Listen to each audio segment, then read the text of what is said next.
Graça e paz.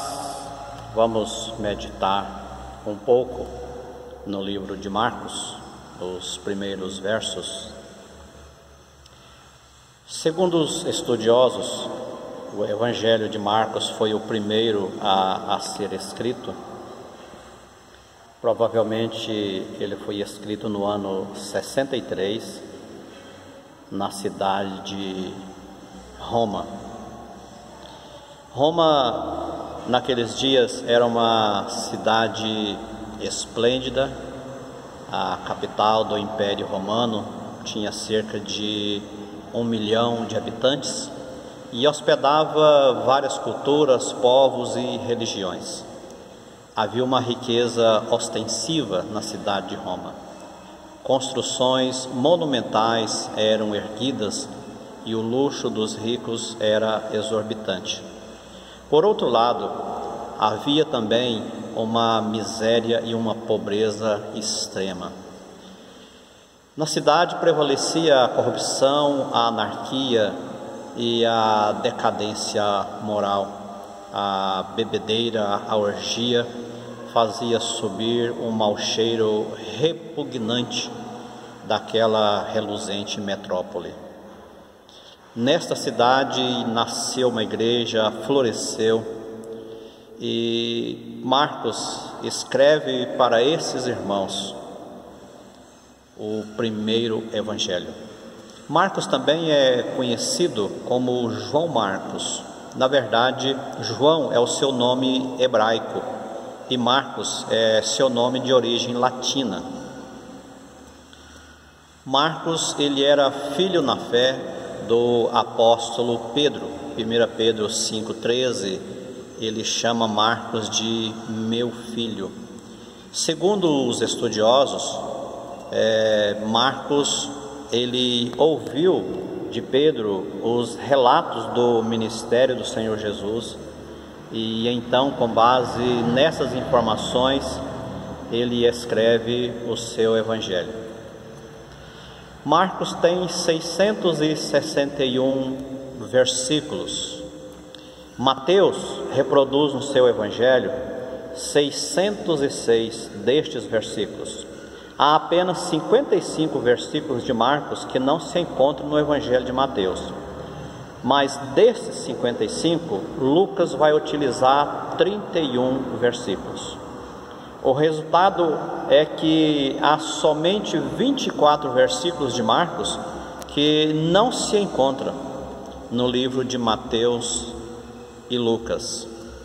Isso parece provar que Mateus e Lucas usaram o evangelho de Marcos como fonte para escrever o seu evangelho.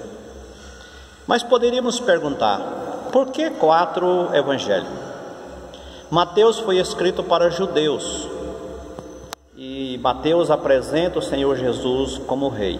Podemos observar bem no início, ele apresenta a genealogia do Senhor Jesus. Lucas escreveu para os gregos e apresentou o Senhor Jesus como um homem perfeito. João escreveu um evangelho universal e apresentou o Senhor Jesus como Deus, o Verbo encarnado. Marcos, ele escreveu para os romanos. Ele se encontrava na cidade de Roma, segundo os estudiosos, os mais entendidos, e ele apresentou o Senhor Jesus como servo.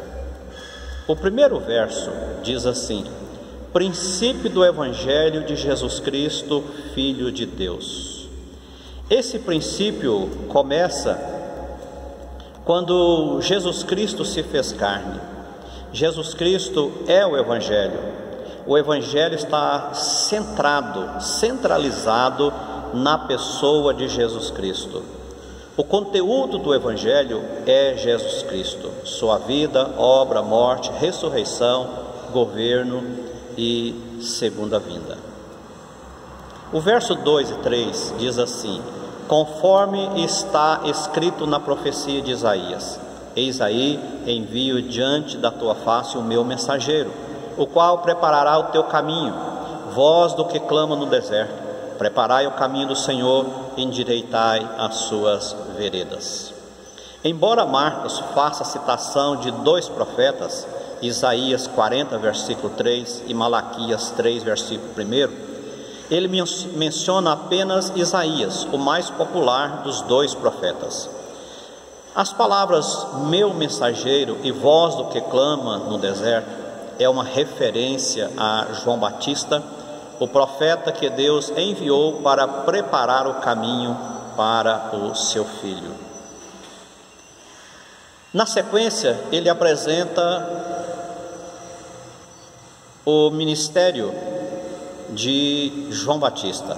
Ele havia falado sobre o Senhor Jesus, agora ele vai mencionar João Batista. Marcos menciona algo que talvez fuja à nossa lógica. Se ele escreveu para cidadãos romanos, por que Marcos então citou logo no início do Evangelho dois textos do Antigo Testamento? Vamos entender a sua lógica. Precisamos fazer algumas observações para entendermos a lógica de Marcos, bem como a preparação do ministério do Senhor Jesus. A primeira observação: por que Marcos começa a história de Jesus sem mencionar a sua origem humana, a sua genealogia, e fala logo no início de João Batista? Pela seguinte razão: havia um costume naqueles dias entre os romanos que quando um oficial superior fosse visitar uma determinada cidade, ele teria que ser precedido por um mensageiro que anunciaria a sua chegada. Quando o mensageiro entrava na cidade e fazia o anúncio, o povo logo sabia que alguém muito importante estava para chegar naquela cidade. Assim, ao mencionar a pessoa e o ministério de João Batista, Marcos quis destacar que todos deveriam dar grande atenção para aquele que viria, para aquele que estava sendo anunciado. Ao citar a expressão no verso 2, está escrito, Marcos direcionou seus leitores ao Antigo Testamento. O início do Evangelho está intrinsecamente ligado com as promessas proféticas do Antigo Testamento. Versículo 2, conforme está escrito na profecia de Isaías, eis aí envio diante da tua face o meu mensageiro, qual preparará o teu caminho. Ao afirmar, conforme está escrito, Marcos fez uma ligação com o passado, pois todo o Evangelho está firmemente enraizado em fatos históricos incontestáveis, sendo que o Evangelho que revela Jesus Cristo é a confirmação da realidade das antigas profecias. O Antigo Testamento deve ser considerado o começo, a origem das boas novas de salvação. O evangelista Marcos destaca três importantes fatos sobre a vida e ministério de João Batista. Primeiro, João Batista vai adiante do Senhor, abrindo o caminho. Nos tempos antigos, antes de um rei visitar qualquer parte do seu reino, um mensageiro era enviado para preparar o caminho, para reparar as estradas e preparar também as pessoas para recebê-lo. João Batista era o mestre de obras de Deus ao conclamar a nação ao arrependimento. A tarefa de João Batista era preparar o coração das pessoas para receber o Messias. O ministério de João Batista foi o de preparar o coração das pessoas para receber o Senhor Jesus. O nosso é o de preparar as pessoas para a vinda gloriosa do Rei dos Reis, do Senhor dos Senhores. Também anunciar Jesus Cristo, o único caminho, a verdade e a vida. Uma outra verdade importante que João Batista destaca: João Batista é a voz que clama no deserto. Marcos destaca essa segunda verdade importante sobre o precursor do Senhor Jesus.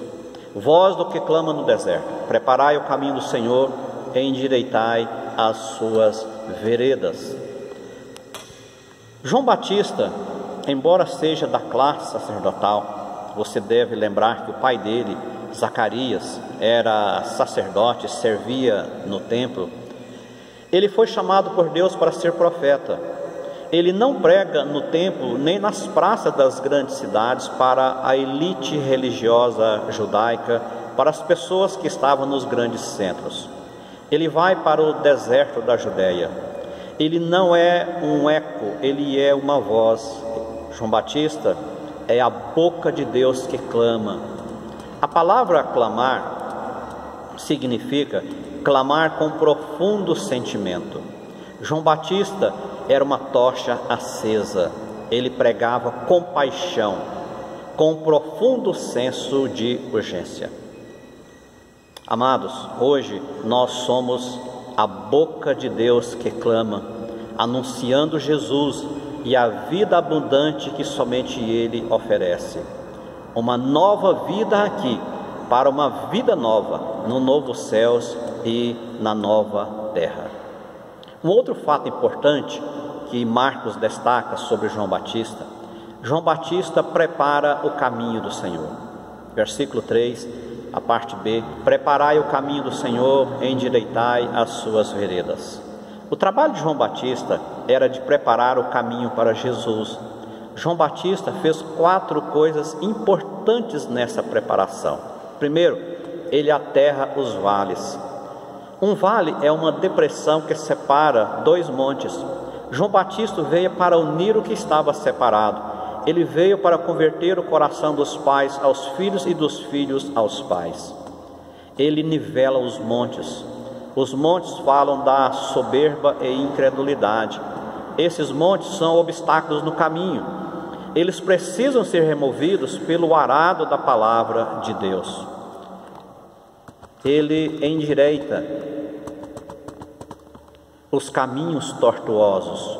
O caminho torto fala da vida dupla, de ausência de integridade. Deus não se contenta com aparência, com uma máscara. João Batista veio para chamar a atenção da nação para uma volta sincera para Deus, mais do que simplesmente uma expressão vazia da religião. João Batista, ele aplana os caminhos escabrosos. Escabroso significa tudo aquilo que está fora do lugar. João Batista veio para colocar as coisas certas e exortar as pessoas a acertarem suas vidas com Deus. Fazia parte do ministério de João Batista convocar as pessoas a abandonarem os seus pecados, a falsa religiosidade e terem uma volta sincera para o Senhor. 2 verdades fundamentais são proclamadas por João Batista. A primeira delas, o batismo do arrependimento. Versículo 4: apareceu João Batista no deserto, pregando o batismo de arrependimento para a remissão de pecados. O arrependimento é o portal do Evangelho. Sem arrependimento não há Evangelho. O arrependimento tem 2 lados: dar as costas ao pecado e voltar a face para o Senhor. O arrependimento implica necessariamente mudança de vida, mudança de comportamento, de hábito, de atitudes. Acontece dentro de nós, mudando-nos de dentro para fora. Arrependimento é voltar-se do pecado para Deus. O batismo, é bem verdade, ele não oferece perdão. Ele é um sinal visível que revela que a pessoa está arrependida. Ela de fato foi convertida pelo Senhor Jesus ao seu Evangelho e então recebe o perdão dos seus pecados. O batismo era acompanhado de confissão de pecados. Confessar é concordar com o veredito de Deus sobre o pecado e expressar o propósito de abandoná-lo para viver para Deus. João Batista, ele pregava no deserto, as pessoas vinham até ele e ele convocava as pessoas a arrependerem-se dos seus pecados e a voltarem-se para o Senhor para receber o perdão dos seus pecados. Segunda verdade fundamental é que O arrependimento, ele produz uma verdade extremamente relevante para nós, que é a remissão de pecados. A segunda verdade anunciada por João Batista é a remissão de pecados.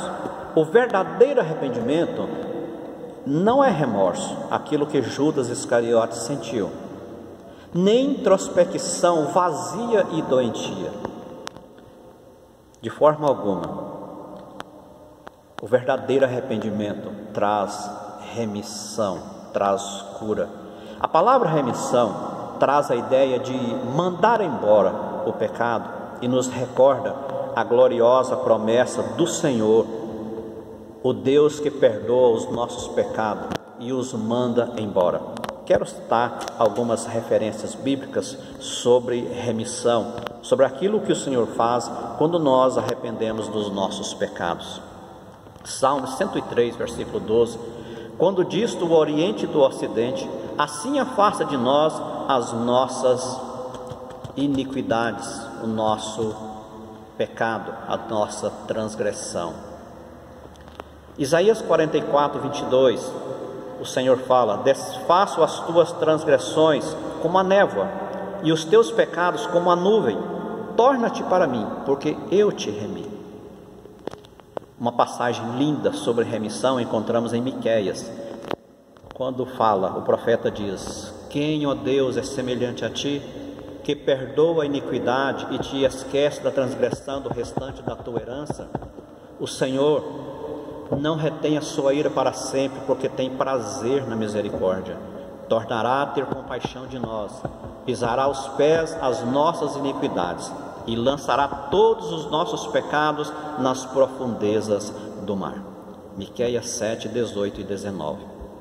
Então, João Batista, ele traz uma mensagem convocando seus ouvintes ao arrependimento dos seus pecados para que eles fossem remidos, ou seja, para que os seus pecados fossem afastados deles e enviados para bem longe deles. E esse trabalho, somente o Senhor é quem faz.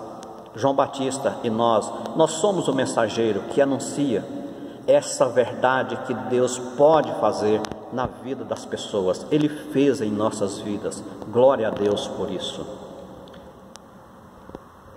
Vamos ver agora os resultados do ministério do precursor de João Batista. O primeiro resultado foi o impacto sobre as pessoas. Nós encontramos no versículo 5, Marcos registra: saiu a ter com ele toda a província da Judéia e todos os habitantes de Jerusalém, e confessando os seus pecados, eram batizados por ele no Rio Jordão. A mensagem de João trouxe um profundo despertamento em toda a nação judaica. Ah, meus irmãos, como nós precisamos desse despertamento em nossos dias. Ah, como seria maravilhoso se as pessoas entendessem o Evangelho, para que tivessem os seus pecados perdoados, suas almas remidas, e fossem despertadas para uma nova vida, uma vida abundante na pessoa de Cristo. Depois de 400 anos de silêncio profético, Malaquias foi o último profeta do Antigo Testamento. A mensagem de João Batista acordou a nação judaica de sua sonolência espiritual e trouxe uma poderosa movimentação das multidões de toda a Palestina. A nação estava cansada com os grupos religiosos daqueles dias, os fariseus, saduceus e demais. Nesse cenário de desesperança política e religiosa, a palavra de Deus veio a João Batista. O próprio Jesus disse acerca de João: ele era a lâmpada que ardia e alumiava, e vós quiseste por algum tempo alegrar-vos com a sua luz. Evangelho de João 5, 35.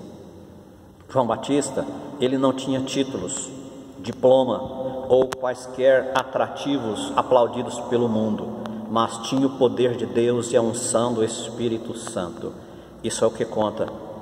Nós precisamos hoje de pessoas como João Batista, que tenham o poder de Deus em suas vidas e que tenham a unção, que estão cheias do Espírito Santo de Deus para proclamar as verdades de Deus.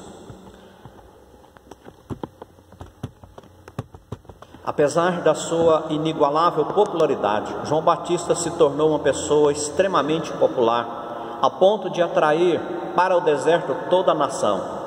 Parece-nos que poucas foram as pessoas realmente convertidas. O auditório era grande, mas as conversões não foram tantas. Charles Hale alerta sobre o perigo de sermos iludidos pela popularidade e o perigo de confundirmos multidão congregada na igreja com genuína conversão. Ele diz que não é suficiente ouvir e admirar pregadores populares. Ele diz que não é prova de conversão adorarmos num lugar onde uma multidão se congrega. Devemos nos certificar que estamos ouvindo a própria voz de Cristo e seguindo a Cristo. É uma verdade extremamente importante. O que importa é nós ouvirmos o verdadeiro Evangelho e seguir o Senhor deste Evangelho, Jesus Cristo. Por que João Batista impactou as pessoas? Primeiro, porque João Batista viveu o que pregou. A vida do pregador fala mais alto do que a sua mensagem. O sermão mais eloquente é o sermão da vida. João Batista não era um eco, mas uma voz. João não era uma luz, mas era uma vela que brilhou intensamente enquanto viveu. João era corajoso e denunciou o pecado na vida do povo, dos líderes religiosos, dos soldados do rei, de todas as pessoas. Segundo, porque João Batista impactou as pessoas? Porque João Batista era um homem humilde. Apesar de sua popularidade, de ser primo do Senhor Jesus, de ser o precursor do Messias, ele se considerava menos que um escravo, indigno de desatar as correias das sandálias de Jesus. Outro fato digno de mencionarmos é a centralidade da mensagem anunciada por João Batista. A centralidade da mensagem de João era Jesus. Ele exaltou a Cristo, apontou para Cristo, revelou que ele era mais poderoso do que ele, afirmou que Jesus é aquele que batiza com o Espírito Santo. Essa é a tarefa de todo fiel ministro do Evangelho: apontar para Jesus como o único que pode salvar e batizar com o Espírito Santo, ou seja, introduzir a pessoa no corpo de Cristo.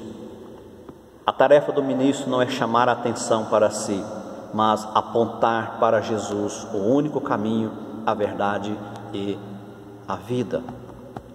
Por que João Batista impactou as pessoas? João Batista era um mensageiro. Como dissemos, extremamente humilde.